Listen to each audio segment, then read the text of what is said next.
Hey y'all, so I'm out in the garden today and I realized that I had not updated y'all on the progress of the cannas since I chopped them all down to the ground.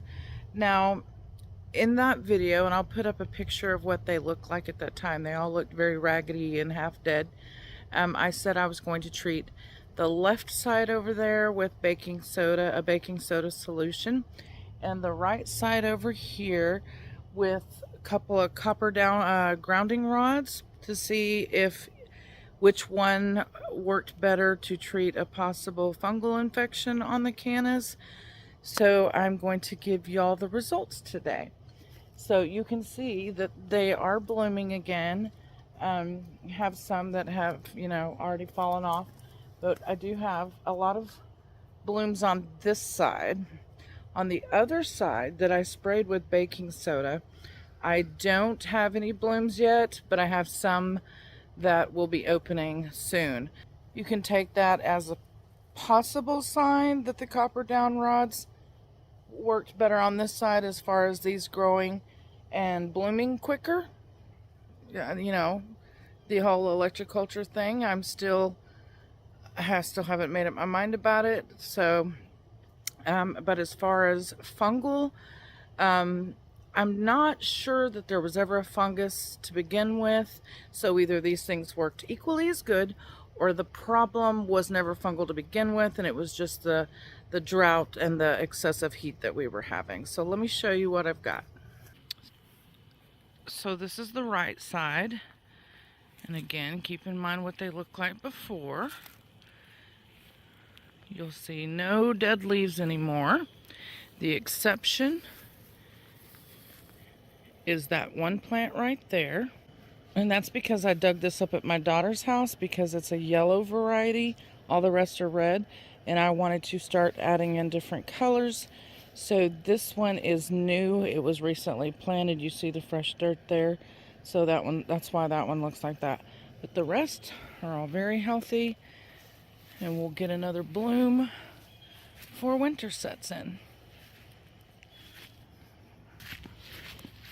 Over here is the left side, which again was treated with that baking soda mixture. You can see it's all nice and healthy. We've got blooms on here. This is another yellow one that I just recently planted, so you can't count the the yellowing on those leaves. All of these look good and healthy. And here's a few more blooms coming open. So I will leave you guys to decide which one worked better. The ones on this side are taller than the ones on that side, and they were all cut down at the same time. So I'm not going to make up your mind for you.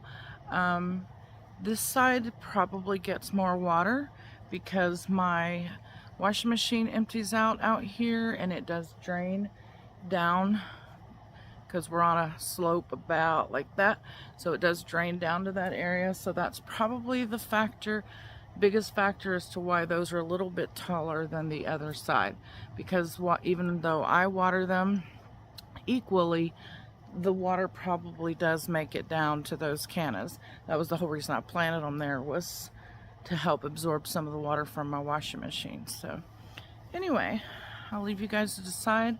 I didn't have a third bed of cannas to use as my, what do you call that in science when you have multiple, a control group. I couldn't think of that word.